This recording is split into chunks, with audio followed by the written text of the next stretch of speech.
Welcome to the Beyond Barriers podcast. If you're an ambitious woman who wants to advance in leadership, then this podcast is for you.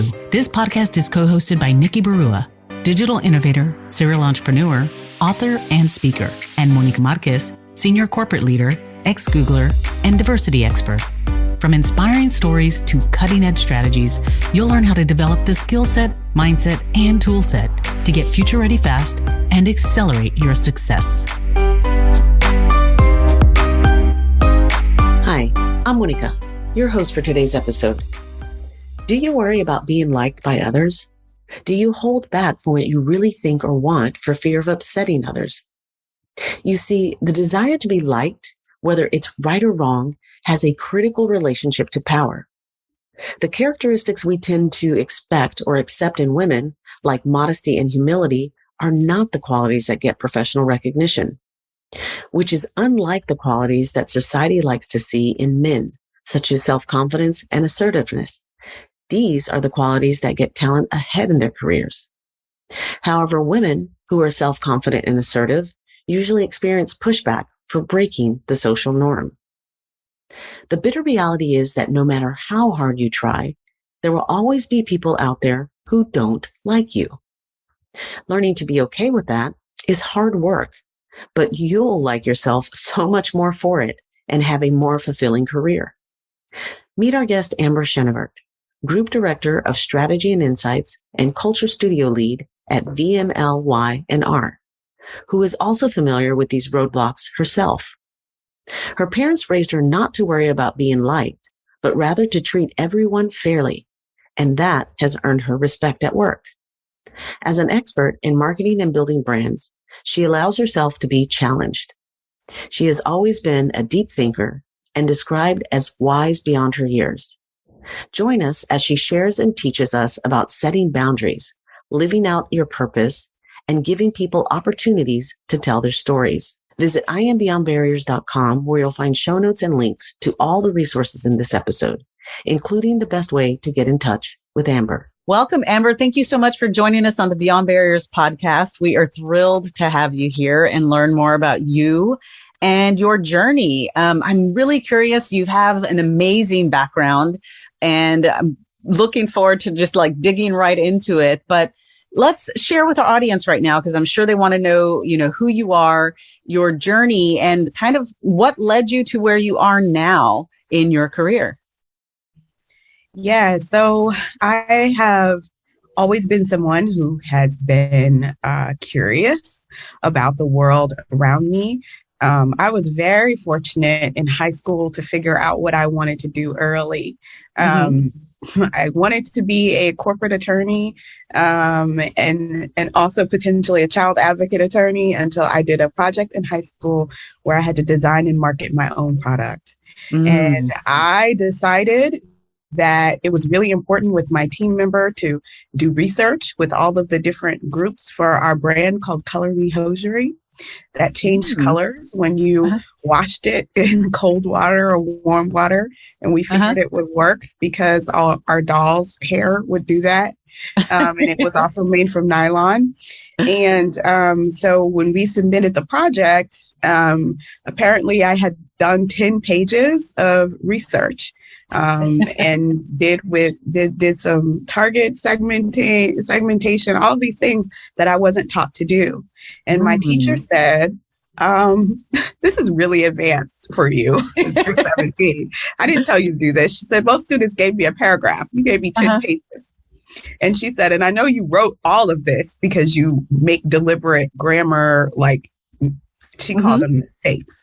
But whenever I was talking about Black people, I would always capitalize the B. And this was in the late 90s before Webster decided that's what we should be doing. Right. But I was like, no, we're going to capitalize the B and I will get marked down.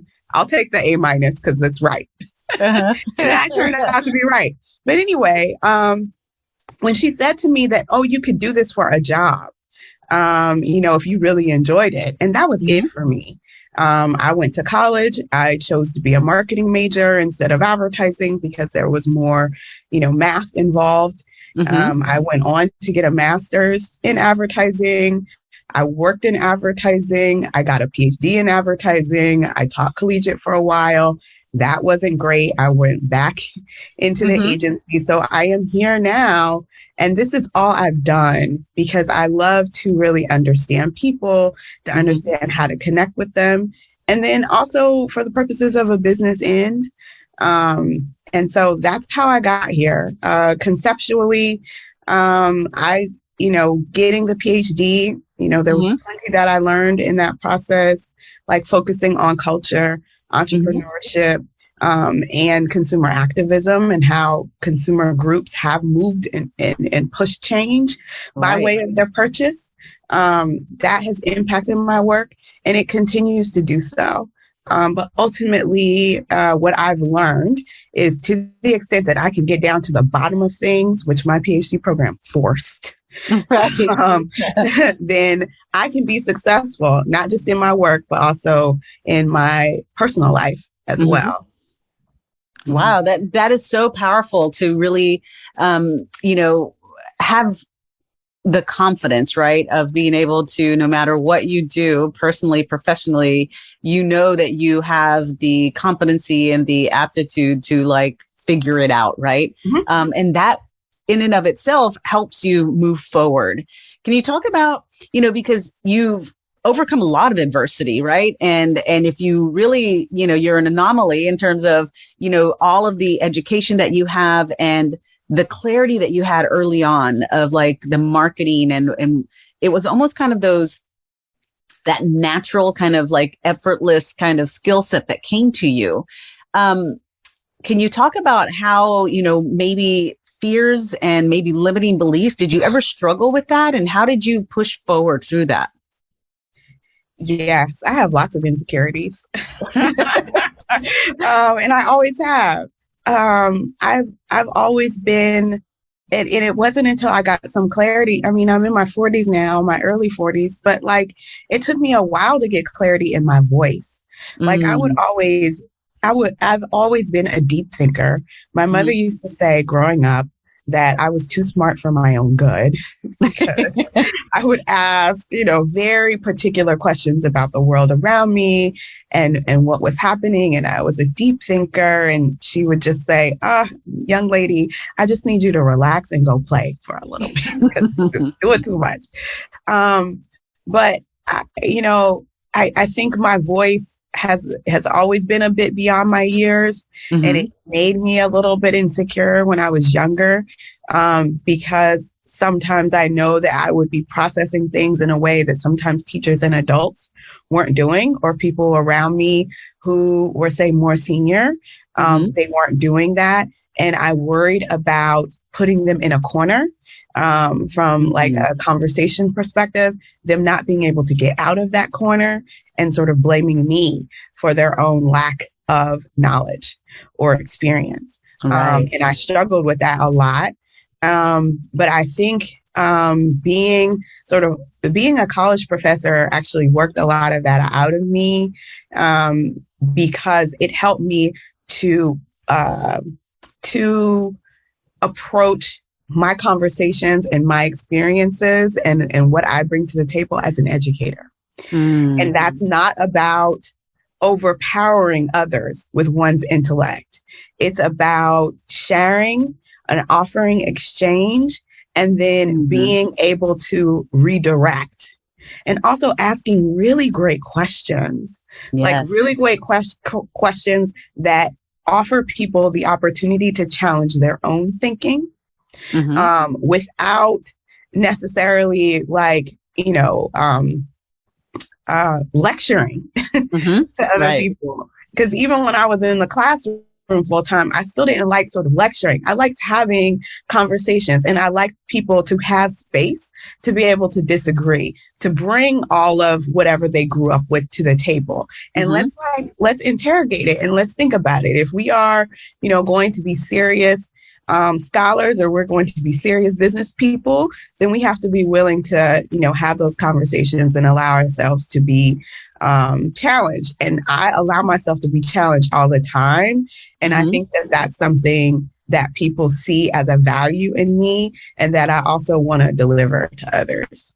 That's so important. And I mean, because the power of like what you were describing to me in that idea of that social learning of hearing other people's stories, that might expand your frame of reference in not really, in shifting your perspective. Right. But I also think what's important is having your own perspective, right? Of having that confidence to share that perspective. And I think that's what, in just a little bit of getting to know you and your background of being confident in that perspective, right?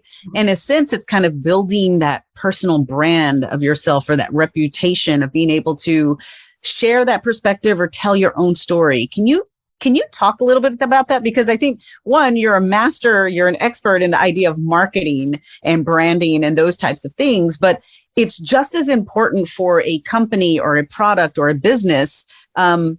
It's just as important for a person or a human being to really think about, what is my brand? What is that story that I'm telling? Can you talk a little bit about that and how you yourself, what are the keys to really building that personal brand or that story and having that perspective and sharing with others so that others learn as well? Yeah. So I have two ways of considering that. One is the fact that I'm a Christian, like practicing. Right. From the perspective of following Christ, right. But then also from the perspective of like social justice, Martin Luther King, that part of the Bible. Right. So, right. You talk to other people, they'll have a different perspective. I just want to be clear what mine is. And so that is the foundation of my storytelling and the foundation of like why I do the work that I do and how I do it and the approach to it. And one thing that I will say about Jesus that I definitely admired, there are several places in the Bible where he always went to people. It wasn't the expectation that people come to him. And I think that brands need to have that perspective, is to go to the people, is to be there for the people, is to support the people, is to enable others. And, especially bigger brands to, have the best experience that they can and to be, a part of that and to not, downgrade that or to not be so caught up in your own brand and your own ego that you miss the opportunity to really be relevant in people's lives. Right. And so because like I have that foundation, it's driven everything. And I had to also sit back and think about, what is my purpose in life, right? So regardless of who I work for, what I do, I had to get down to that purpose. It's first grounded in my faith. So I prayed over this. Right. And what I came to is, I want to tell stories from an atypical truth and give more people the opportunity to tell those stories who otherwise would have been left out or overlooked.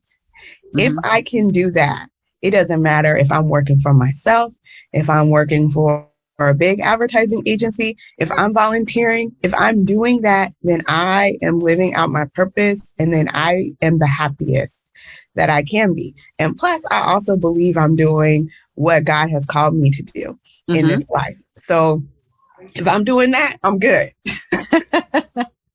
That's beautiful. And I think what it is, leading by example, right? And understanding what are your core values, and lead with those, right? And making sure that, at the end of the day, it's that internal validation opposed to the external validation. And I think that's really, really important because I think sometimes we, even in the cohorts and the coaching, cohorts that we coach, there's so many times where women, will make decisions based on the external validation or the whole, likability thing that, I want people to like me. So you kind of go against that core kind of like that your gut or that inner voice or that, the values that you have for yourself and make different decisions. Can you talk to me a little bit about that? Like, what techniques have helped you in making those difficult decisions or taking risks that you, like you said, the atypical story or the atypical truth, right? what helps you, what techniques really help you move forward, even though you know that you might get a little bit of noise or pushback, but moving forward with what you truly believe? So I think in my mid-20s, I decided that I was going to be more interested in what was real and present in front of me versus just what I wish things would be. Because if you can actually deal with what's really happening and sort of the history and the foundations that brought you to that point, you can have more of a clear vision for the future because you know where you come from. So that's one thing. The other thing that I decided, probably even earlier than that, was that I was going to focus more on being fair than being liked. And I have prioritized fairness. Now, there have been people that have decided that they like me, as a result of that. And, I happen to be very well liked where I work now. I happen to be very well liked on my teams, but I don't know that it's necessarily because I'm just more likable, but the value of fairness is one that I think that people appreciate. And the fairness is what gets me respect. So again, like for some people, I'm not even sure that all of the people who I think like me, quote unquote, actually do. But what I'm feeling is respect. But that's because I strive for fairness, meaning that I treat everybody the same. That if I have a particular standard, that standard gets applied across the board. I was like that with my students, and I'm like that now. Even when I was teaching, my students would say, "Oh, she's tough, but she's fair." Like, she's like, if I didn't get extra credit, nobody's getting extra credit. It's me, Dr. Chenevert, don't play. And it's the same here. And it requires a lot. It requires a lot of discipline because it's easy to be sort of, going with the wind. But I was also, as a Black girl, growing up in the United States and especially in the South, by two Black parents who lived through the civil rights movement, I was never raised that being liked was an option for me in order to make it in this life. It just was never presented as something that could be a way for me to, get to success. Oh, I have to be liked. That was never my parents' conversation with me, that you need to work hard, that you need to show up and you need to be good and you need to be better than good. That whole, Black people say you got to be twice as hard, work twice as hard to get half as much, that kind of thing. Like, that's what I learned, good or bad or indifferent. But that whole likability thing was never anything that was put on me, especially from my mother and my father. It was, no, you need to do the right thing. You need to always do what's right. You need to show up and be your best. And you need to, advocate for yourself. Yes. But those were the main things. I will honestly say I didn't really have that struggle, with likability, maybe in high school, a little bit, but that. That's so powerful. And that's so insightful, because like you, I grew up in a very traditional Mexican-American family and, also work twice as hard, keep your head down, work really hard. But I think one of the key things that you said that really resonated with me was the idea of advocating for yourself. And I think that is a lesson that I learned the hard way of you can't just keep your head down and work really hard. You've got to pick up your head, do a little bit of that self-promotion that sometimes goes against the grain of who we are, right? Can you talk a little bit about that? Because self-promotion, every time I talk about it with, women that I coach or in my, over my career, you get women who cringe when we talk about self-promotion or advocating for ourselves. Can you talk a little bit about, how did you kind of master the art of self-promotion? And, is it something that you still are honing, or is it something that you're like, no, I learned learned the lessons and I learned how to do it. And this is how, someone can advocate for themselves. I'm still struggling with that. Yes. I've gotten better over the years at advocating for like money, promotion, compensation, that kind of thing. But like the whole, like, what's your sort of company brand, navigating social media, I'm so bad at that because I really just want to do the work. I don't find as much joy in, like, I love this conversation. Right. I really, really do. But I just don't find a whole lot of joy in, like, just trying to, like, oh, I'm gonna be on this panel and I'm gonna do this and that. Right. I'm doing it. I am. And I'm finding sort of my way into it. And I know that it's valuable and I know that it's important, you know, for my own personal brand, but for my own career. But the self-promotion is hard for me. Because I just want to, why can't I just do the work? Because people don't, because it's not the thing that people see, you know, oftentimes. And so, like, how do you begin to document? You know, I have at least gotten better at documenting the work that I'm doing and my contribution. I'm still trying to figure out how to best package that internally on a regular basis, but I feel like I'm getting close. But you do have to make a plan for it. It's not just going to happen. You have to decide, like, what are the things that you want to consistently share? Where does it need to go? Who does it need to be with? And then how does that help to craft and guide where you want to go with your career? And I'm still trying to figure out what I want to do and be when I grow up. But in the meantime, I at least want to get what I can get. So I figure it out. So I struggle with that. I think I always have, because my parents were still very, you know, if you do the work and you put your head down and people will notice, it's just not true. Like, you have to do the work and you also have to be seen. And within this virtual environment, it means you really have to be thoughtful about, like, how you're going to showcase what you're doing and really being able to, like, work on amplifying some of your own work. Thank you for that, because I think the reinforcement of hearing the message that it's uncomfortable, it feels awkward for us, but there is a necessity to it that we have to tell our own story, or our story is going to be told for us, right? And so really being able to, you know, dedicate that, the energy and the effort to being able to do it, against kind of the chagrin of, like, I hate this, it's painful, but it's necessary. So I think that's the important message, is that we do have to carve out some time in order to do that and own our story. What if you could pinpoint the invisible ceilings limiting your success? Imagine having clarity on your strengths and barriers so you can take action and gain unstoppable momentum to advance as a future-ready leader. Well, that's exactly what the Beyond Barriers quiz will help you discover.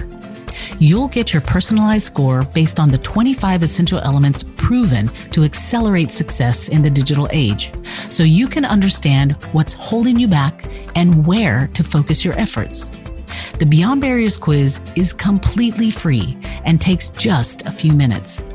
Go to iambeyondbarriers.com/quiz and take the quiz today.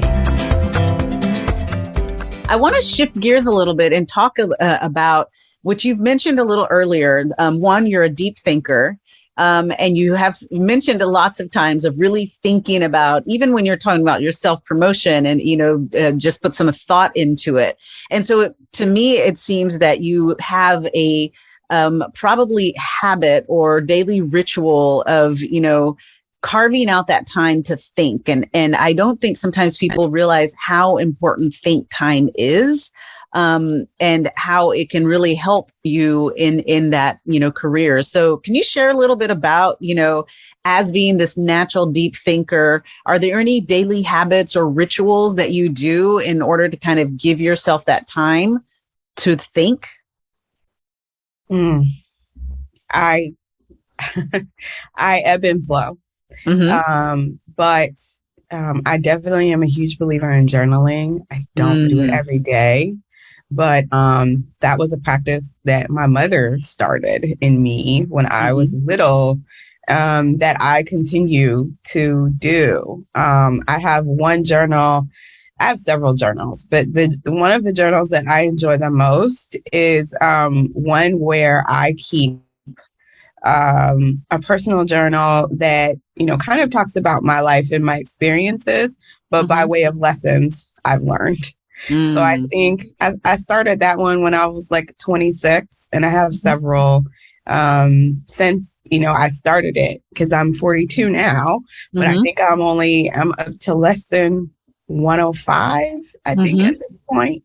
And it's and I try to be like a little bit, I try to be somewhat profound when I write these lessons, just so that they're interesting, because I wanted to be able to kind of look back on it years later, or have a future generation look at it and say, oh, this is an interesting one. But I think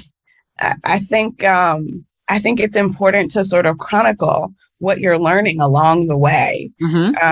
And in doing that, you can begin to see how that can somewhat apply to your work. Like one of my favorite lessons that I wrote down is, don't judge a book by its cover, even if it's beautiful. So, the first part of it is something that we've always heard. The beautiful part is actually where we can get caught up. Right. It's easy to stay away from things that don't seem shiny, glittery, or whatever. But you can really be drawn in by things that look really good and beautiful on the surface. And you can get caught up in those things. That could be romantic, or it could be work, or a job, or a company, or, or a church. It could be just several things. But it's really, that was one of those things about getting beneath the surface and really figuring out what's going on.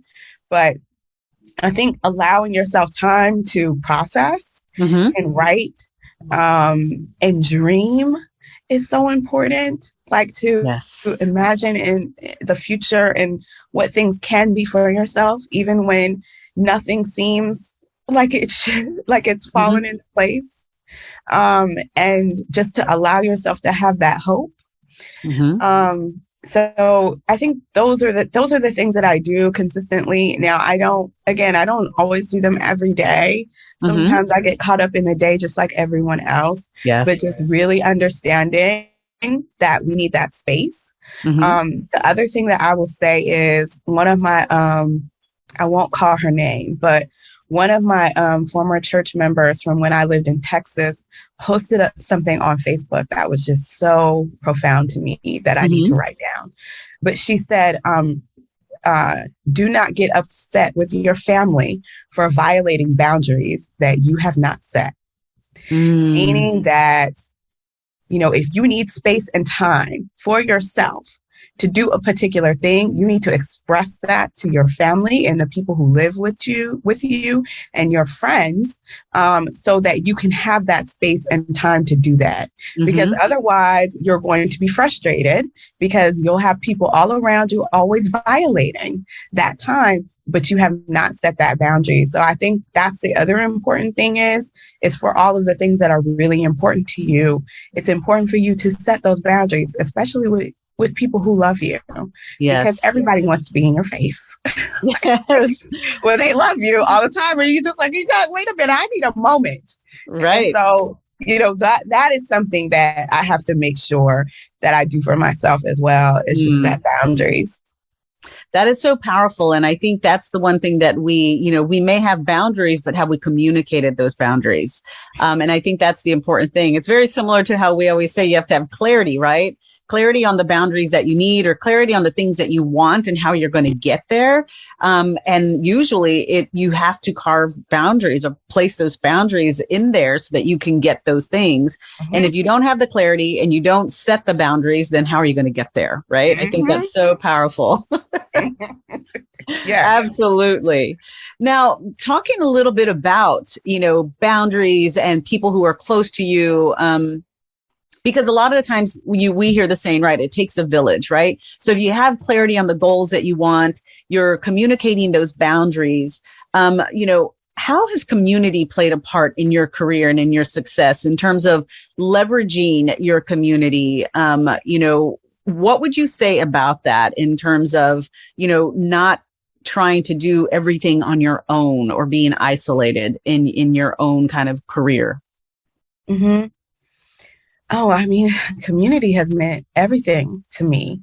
Again, I have to give my parents a lot of credit for this because my mother, in particular, my mother and my father, but my mother in particular was very much an advocate of me having girls as friends and to like really sort of build up my sisterhood community from childhood. Just women from like different backgrounds and different experiences. She was very deliberate about giving me dolls that represented multicultural groups of women, because she found it really important that I see beauty and value in all different women from all different backgrounds. And not that she wasn't wanting me to, connect with boys, I guess, but she just really put a lot of effort into that. So much so that the woman that I claim as my best friend now to this day, I met her when I moved to North Carolina when I was in the 8th grade from Texas. And I met her because my mother insisted that she and I be friends. And that that was my mother's coworker. And my mother said, I think that, Shakeen would be a great friend for Amber. I think we need to make sure that they connect. And she is my best friend to this day, my sister friend, and my mother initiated making sure. And so like that is something that has been ingrained in me. I value that friendship so much. We've helped each other through so many different things over the years. And I am forever grateful to my mother for insisting that those relationships are things that I treasure. And so like, I've been a very big, of course, I've been a very big advocate for, sisterhood. I'm in a historically Black sorority. And, I've just, that sort of, that connection to women friends has just been so important and so sustaining for me. My parents are also both graduates for both undergraduate and graduate school. They're both graduates of historically Black colleges, and they insisted that I go to a historically Black college for undergrad. And, again, just expanding that community and that sort of brother and sisterhood by way of that being in an institution that is expecting for you to succeed, that's made for you to succeed versus one that would be surprised. Are both experiences that I've had, but that experience was so foundational for me as a young adult, because now when I went out into the world, I understood the difference. I understood the difference of being in a power dynamic where there were people in powerful positions that expected you to do well versus those who just kind of needed you to be there to check a box. That, that is I can't like express how much having that experience has helped me to understand where places that were good for me and those that weren't. Right. But yeah, so those sorts of communities. So my sorority, HBCU, church, all professional communities. I've always been searching for my people, and that value was instilled in me when I was young. I was a part of PhD project as a PhD student, which is invaluable to me. I'm presently a board member on Marketing Ethnic Faculty Association, which, first started as an alumni of the marketing DSA for PhD project. And, just even that community of like, people of color, predominantly Hispanic, Black, and Indigenous people with marketing and advertising related PhDs trying to make it, Yes. That community is like, everything. So even as I'm not in academia full time, I still find so much value in that community and supporting that community. So it's everything, but that was ingrained in me in childhood. So. Wow, that is beautiful. And I think, the message that I was able to distill is that being intentional of making those connections with like-minded individuals, or surrounding yourself with individuals that are going to help you level up is key. And I think that's the one thing that I see a lot of the times where women, and the research shows that we're not intentional, and we don't leverage, or we're not strategic about building that community of individuals that are going to help you succeed. And I think that your mother was brilliant in that she instilled that in you, because you surround yourself with people, like you say, that expect you to do well, right? And lift you up to do well. And it goes to that saying, right? That, you are the average of the 5 people that you surround yourself with. So you have to be intentional in seeking that out. And I see evidence of that as you went through your career, whether it was, in college, in your actual career in academia, where you're surrounding yourself with people that really help you, keep moving forward. So the motivation is there. So that is beautiful. I could go on and have, conversation. I know we're wrapping up on time, but I have to touch our lightning round questions, which I find fascinating. They're the favorite part of the interview for me, because they tell so much. So if you're ready for that, I'd like to dive into those lightning questions and share what comes to mind for you. So first and foremost, what book has greatly influenced you? Oh my gosh, I love books. I saw this question and I was just like, okay, but I'll just go with right now, The Warmth of Other Suns. Say that again? I missed it. The Warmth of Other Suns. Okay. Fantastic.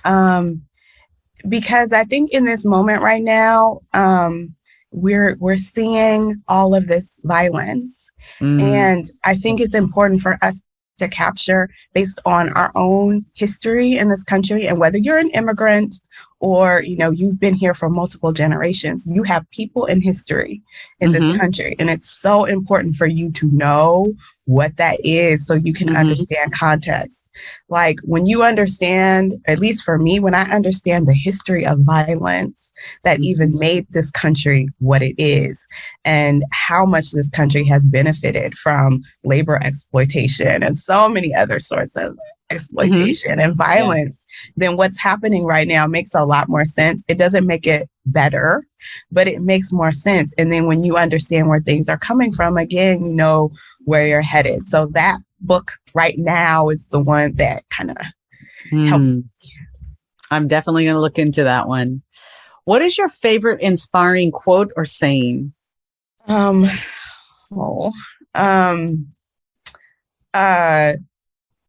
this is gonna sound corny. Always believe and invest in yourself. It's not corny. I know, but people say that. You are your own best investment. It's just like you are.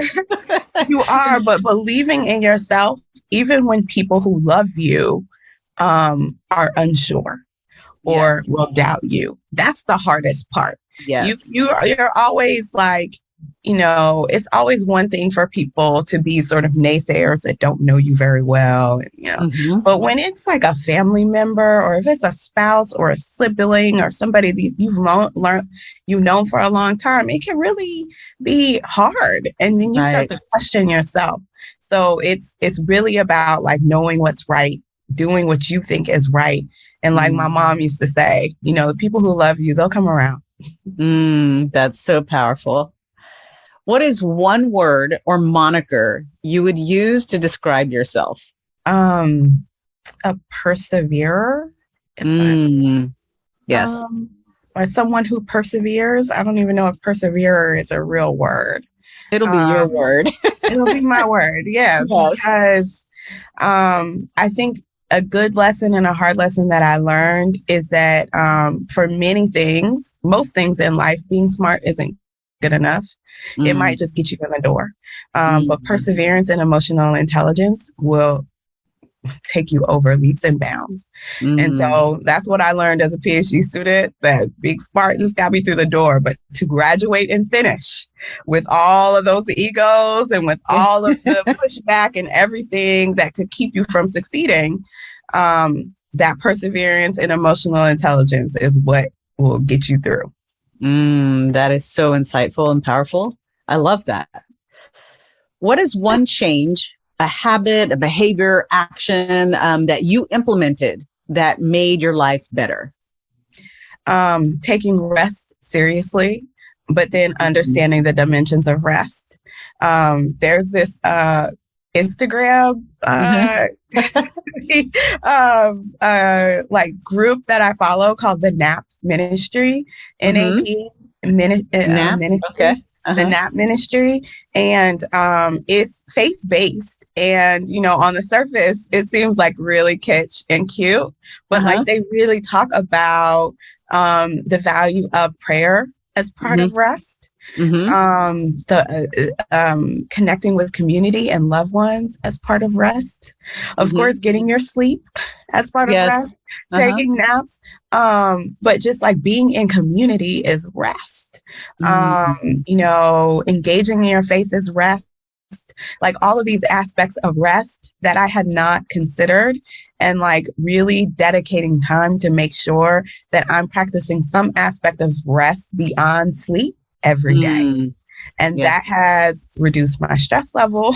That helped me to lose weight, just like all kinds of good, healthy things, because like I understand now that rest is multidimensional and that I have to prioritize it and engage in so many different aspects of it in order to be whole and healthy. Wow. I love that. And I love what you just said of rest or self-care being multidimensional. It doesn't just mean sleep. There's so many things that'll help ground you that, that can be defined as rest. I think that's beautiful. That's awesome. Okay. So closing it out, what power song? So let's imagine you're about to walk out on stage. There's thousands of people out there. What song would be playing in the background as you walked out on the stage? Oh my God. I forgot this one. What's your power song? What song gets you going? All the Stars, Kendrick Lamar. All the Stars. All right. Yeah. That's a good one. I think one of the reasons why, because that's like one of my workout songs that I'm always playing. But I think the first time I heard it, I was really struggling with, how I was being perceived. I think I was making the transition from academia back to the agency. And then I was worried about whether I could do it or not. I was worried about whether all of this new perspective I've gathered would be useful on a day-to-day in the agency. I, had freelanced all those years when I was in academia, but it's not the same exactly. Right. When you're like in it on a day-to-day, and I just needed to hype myself up. And that was one of those songs that, got me back into myself. And then, where you have to have songs and creative inspiration that helps you to know who you are. And that was, or remind you who you are. And that was one of those. Fantastic. Well, Amber, thank you so much for all of your time. This has been a fascinating conversation. And I know that usually we get people who reach out all the time and say, hey, how can I connect with Amber? What's the best way for people to connect? Is it Instagram, LinkedIn? Oh, LinkedIn. Fantastic. LinkedIn is the best. All right. Like not great at social media, but I at least try to keep that one updated and checked. So that is the best way to connect with me. Fantastic. Well, thank you again. It was a pleasure having you, and I look forward to staying connected to you. Yes, I would adore that. Yes, please. Thank you. Thank you for listening to the Beyond Barriers podcast. There are thousands of podcasts out there, and we are so grateful that you've chosen to listen to ours. If you enjoyed the show, please leave us a rating and tell a friend about it. And subscribe to get new episodes every Monday, Wednesday, and Friday. Visit IamBeyondBarriers.com, where you'll find show notes, links, and the best way to connect with our guests. See you next episode.